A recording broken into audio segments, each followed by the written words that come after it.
right, guys. Welcome everybody back to another episode of 2025 now, Bar Manager's Interview. This year, we're going to kick it off with the Commissioner's Office, but we're going to focus on Mr. Jessica Martin, aka you guys might know him as Chris I Melconian. just realized that. That's what happens when I'm on my wife's computer.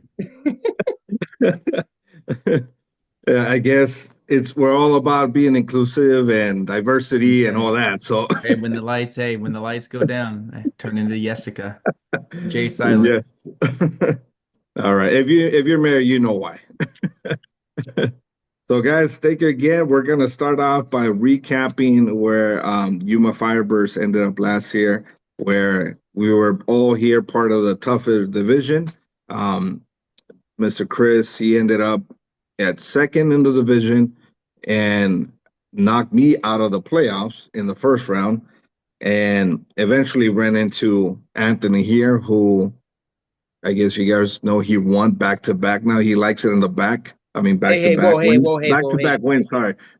That's neither here nor there. But Chris, take us a little bit through your season. If you could have done something better, or you're confident that you did all you could, whether it's in the season or in the playoffs, where you stand. I know I mentioned before it the even before the playoffs, I figured I would get past you in the initial series, although it was a little bit a tougher grind than I expected. You definitely had a lot of good matchups that you could play against me. And clearly, my team, because I lacked depth and versatility, it was basically, well, this is my lineup, and maybe once in a while I'll throw off a guy, to pinch hit. But once I got past you, I didn't think I had much of a shot against Anthony. His team was just an absolute buzzsaw in the second half, and really, I was surprised that he swept me because I didn't think I was going to be that bad compared to the year before where I took him to five and I thought my team was just so underperforming and disappointing. So, maybe I expected the playoff outcome to be more like what is it, 2023 than 2024. But I mean, there's not much that I could have done to change my team. I went into the season and I thought I had one of the four best teams in the league, and I ended up being one of the four best teams in the league. Because of clearly how I run my roster, which is pretty thin, pretty high priced. Try to squeeze every ounce of the lemon and hold on to maybe those few elite prospects that I have. I just couldn't make a lot of moves. So, once mid-season, I needed an improved catching situation. So I picked up Will Smith. And then, of course, Avon Herrera just, went on a fucking heater. And I had a pretty good platoon there. And I picked up Taj Bradley, who was my best pitcher down the stretch. I moved Vlad because I had nowhere to put him because Brett Rooker went bananas. And, I didn't need his lumbering ass in left field. Um, I mean, once I Oh, made we those saw moves, once I made those moves early on, there's really not much that I could have done. Just some guys regressed in the first half, fucking relievers, and I pretty much avoided the injury bug. So my team met its expectations. I didn't think there was anything different that I could have done. Anthony's team in the second half, by the numbers, was far and away the best in the league. And I know for my team, up until I think about the last couple weeks of the season, then I finally got above 500 in the second half. But I was not playing well in the second half at all. I just built up a big cushion in the first half. So I don't think there's anything different I could have done. I'm not disappointed in the outcome because I didn't expect to win down the stretch. I just wasn't performing well enough. So I was just glad to at least make it to the final four and beat you after you took me out in what was it, 22, when I thought I had my all-time performing team and you beat the shit out of me in four games. So I was kind of glad to end your season.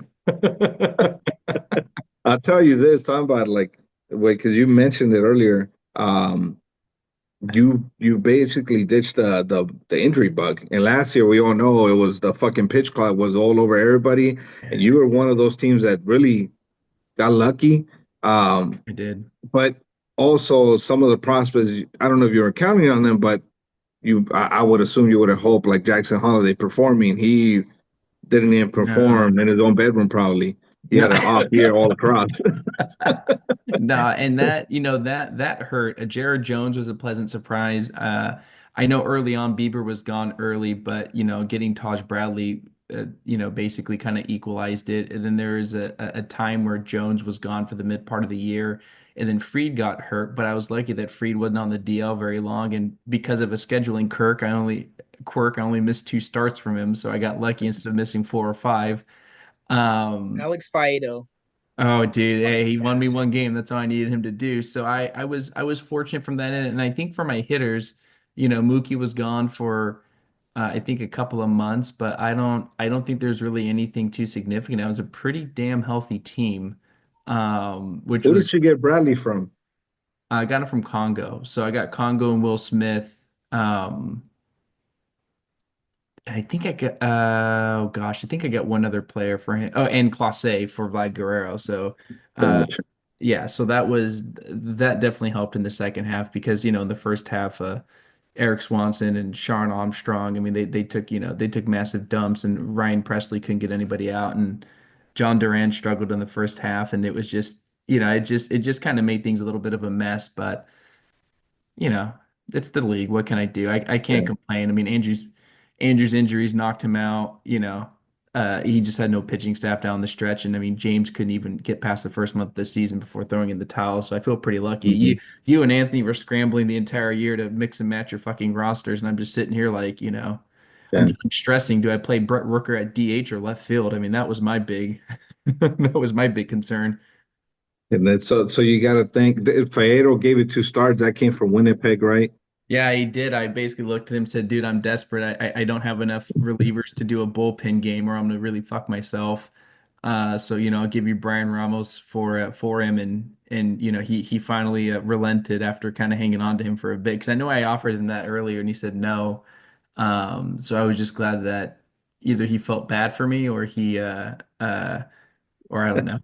I don't know. Maybe he just decided that what the hell, why am I hanging on to, Faedo for, right? That Nothing to was my lose. question to Yeah. him. Yeah. So, Yeah. Now, for those that are new to watching this, or anybody that watches it in the future, when they hear Bloody being traded for Clase, 2 things for that. Chris has a history and a reputation of first basemen not doing shit for him. First leagues. So that's part of it. yeah, fucking God damn it. And then, of course, like the second I trade Guerrero, I mean, and this is just the cruel reality. Like Tosh Bradley in the first half was looking, I think he had like one really awful start where he gave up like, I think it was like fucking like 12 runs and like 3 innings and like 11 hits and 4 homers. And it kind of skewed his line, but he was crushing it. And Will Smith was crushing it. In the second half, I mean, Will Smith was fucking terrible.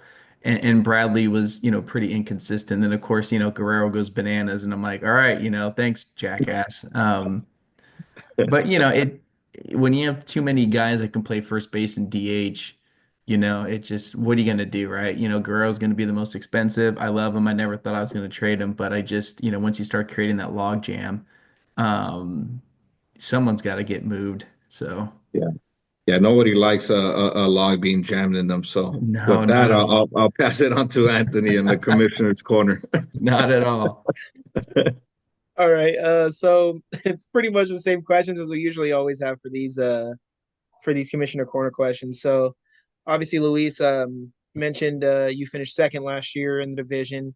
Tough division, second best record overall. And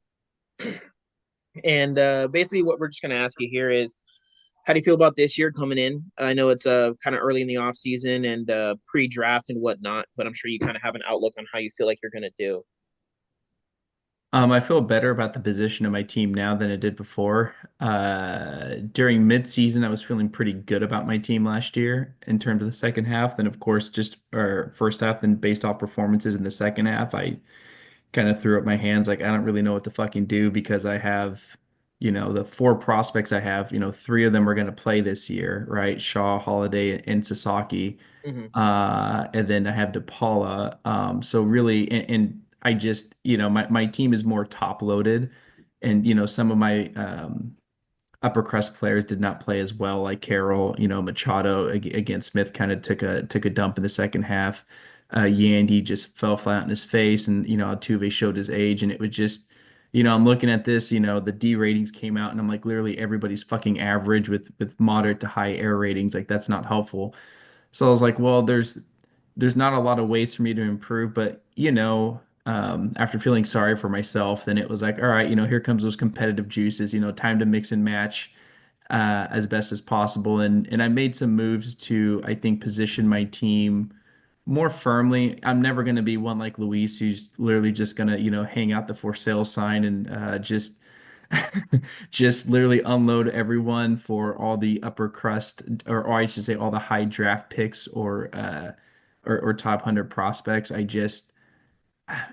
think I've seen the failure rate just be so tough that I have a hard time doing it. Or really, I think what Luis will end up doing is, a few of those guys that hits, and then he's going to leverage some of those players for some of for some of those guys to supplant his roster. And I think that's the best way to do it. But the salaries are getting more escalator. People are getting smarter with their trades and how their teams are constructed. So I just didn't see like there was a great route for me to sell my players at their peak value.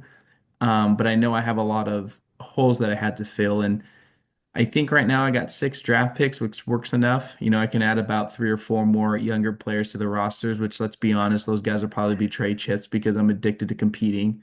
And I do like the challenge year in and year out of kind of retooling the roster. You have kind of this small core that you want to try to build around, but I mean, I went from kind of, uh, evaluating my team on a 2 to 3 year window to where now it's almost like almost every 1 to 2 years, because it's just, shit changes, right? Willie Adames goes from, being an excellent defender at shortstop who can, pound righties to now being an average shortstop who can pound righties. Now he's got a big contract.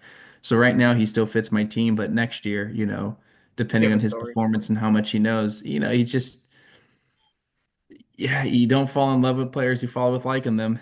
And you do the best you can to retool. So I like where I'm at now. My pitching staff is not as deep as I would like it, because I just realized last night that Francisco Alvarez actually had to be protected, that he wasn't going to be unestablished.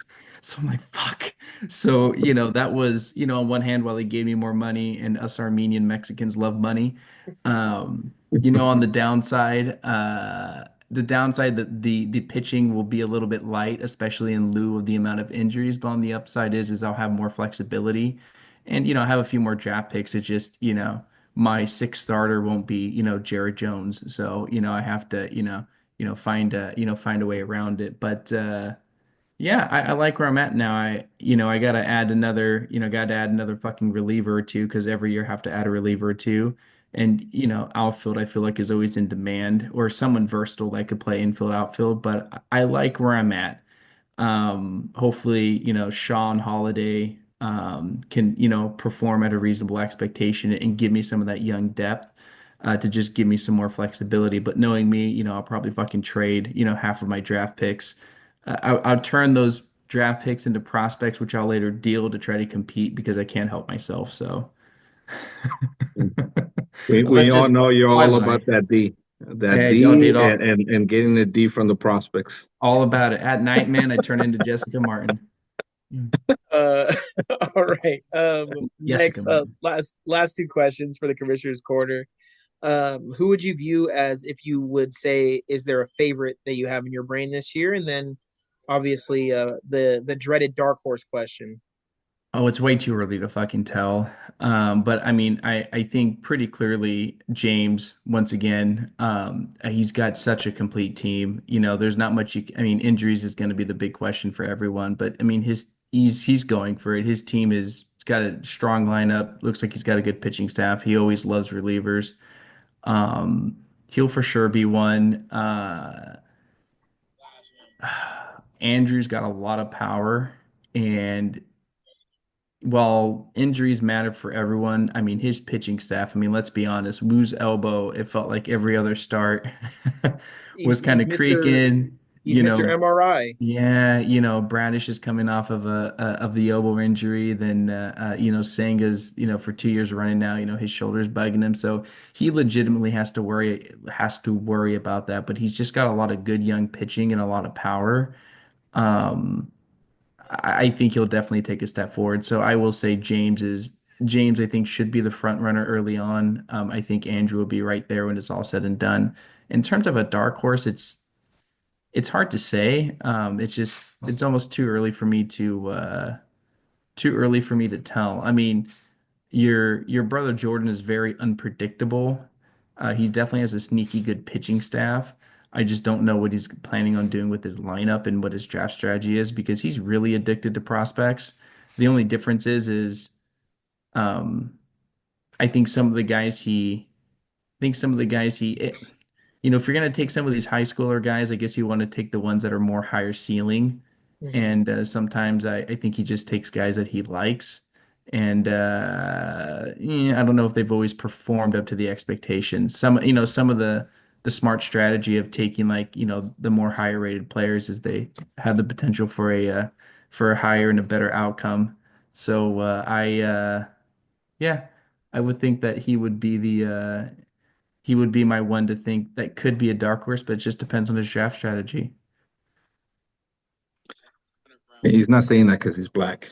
It's just he's just saying. Not that kind of dark. All right, Luisa, back to you, sir. All righty, guys. So for the surprise question, this was going to be a little bit of a fun thing. This is the scenario, Chris. You are drafted by your favorite team, right? In your case, the Giants, and you'll tell me you're decided if you're a pitching prospect or a a fielder. Give yourself a nickname for that position, or like give yourself what would be your player nickname? My player nickname. How would What they the know you? hell? That's part one. Say it one more time. Position and Well, nickname. you decide if you want to be a pitcher or a prospect. I mean, a pitcher or a fielder. But what would people know you as? What would be the nickname they give you? Oh no. You can base it on your playing style, whatever it is. But you're playing for the Giants, so you know what would you think?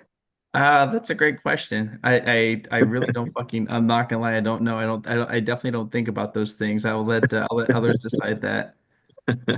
Chris's So name yeah, I well, most certainly resembles Gregor Blanco. No, I like I said in terms of a nickname, what would they remember me as? I don't know. I can't answer that, man. what is Chris McConey call you? Because I know Jessica right now. What would be something? What is when you played, whether it be even if it's soft top softball, what's your style of play? I mean, Oh, are you someone that goes in and trying to hammer it out? Are you trying to get on base? Are you just get on base. That's basic. It just get on base and run and play good D. okay? So what we'll do then, if you don't have a nickname for those viewing in the comments after once you view, throw some Give him nicknames a at them right nickname? there. Yes. Throw Yeah, some no, I nicknames at like I said, them. that's not that's not me. If I have to do it about myself, it's much harder. If I have to do about this bitch over here in the upper corner, then it's easier. The other part of it is going to be if you were to be traded to a different team once you're with the Giants, who would that be? Oh, the Dodgers. You would want to get why? Oh, they're the best at developing and improving your ability. I mean, You're I no, but you're already on the team. You're already at the at the pro level. So you played a couple seasons. You're good. Oh, You're already established.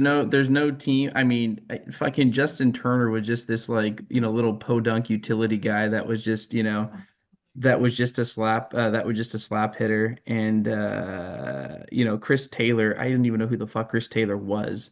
Russell, well, and I guess Russell Martin was well before this current uh this current regime took over. But I mean, by far them, they've done the best taking major league hitters, allowing them to make adjustments and being credible regulars, being credible players. Okay. Okay. I guess so. Your approach would be about developing your skills, not the money, not. There's no better organization than that, which is why I could see why someone like Sasaki wants to go to the Dodgers. But so good take on that. I'm hoping. Well, I'm not hoping. So your approach is about your style of play and development. I wonder if anybody's gonna be saying, "Shit, I'm going there because of the market or the money, get paid, things like that." Nah, So that's never even in my own career, that's never really been the motivation. So it's something it's there because you have to consider it within your life situation. But I mean, pro athletes, I'm sure I'm sure money equals some level of like respect, to a certain extent when you compare peer to peer. But for me, I would rather win, and I'd rather be the best version of myself. So yeah. I'm coming up. That's all good info because that's helping with the nickname. Something Dr. OBP or something like that. I don't know. But yeah, definitely put the comments, give him a nickname. You guys already heard his spill on what he would want us to be as a player, and end up with the Dodgers. So end up hating on him if you want. Hope, whatever it is. If he's driving on the 5, doesn't make it to LA.